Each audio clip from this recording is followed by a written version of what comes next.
Hey guys, today we're going to be talking about how to properly cut tack strip for a residential application on a wood floor.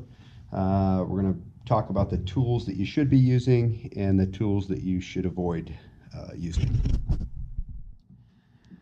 Well, there's a couple tools out there that installers are using to cut tack strip that were not intended to be used for cutting tack strip. One of them is tin snips. They're an inexpensive alternative to official tack strip cutters.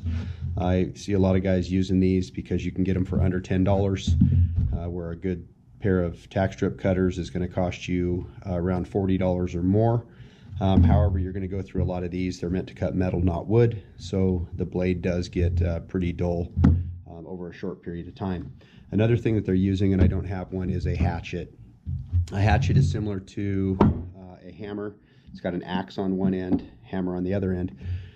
Guys can be efficient with it that have used them for a long time because they can hammer the tack strip in with one side, spin it in their hand, and they're able to chop the tack strip. The problem with using this or a hatchet for cutting tack strip is when you have to cut small pieces, you can cause small pieces of tack strip to go flying through the air, could hit somebody, hit something. They can cause damage to the subfloor, especially on a wood subfloor. Obviously you're hitting the wood subfloor with an axe. And then the other thing is creating pause with the customer.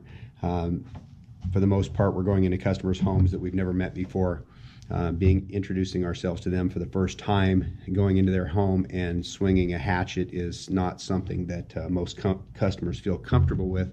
It's also not the tool that was made for that specific task or cutting tack strip.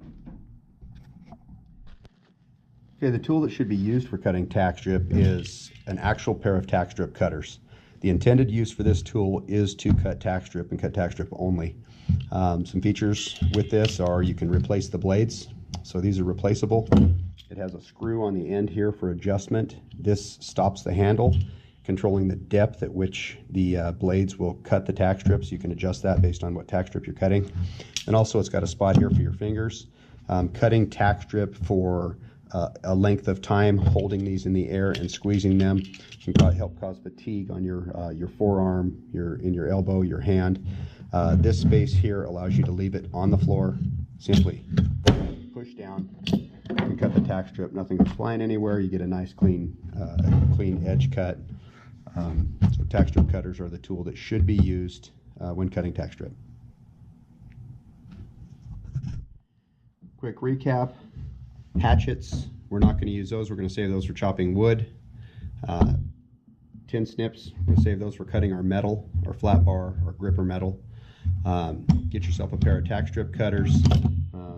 When used properly, it's going to eliminate fatigue, and they're going to last a lot longer and do a much better job.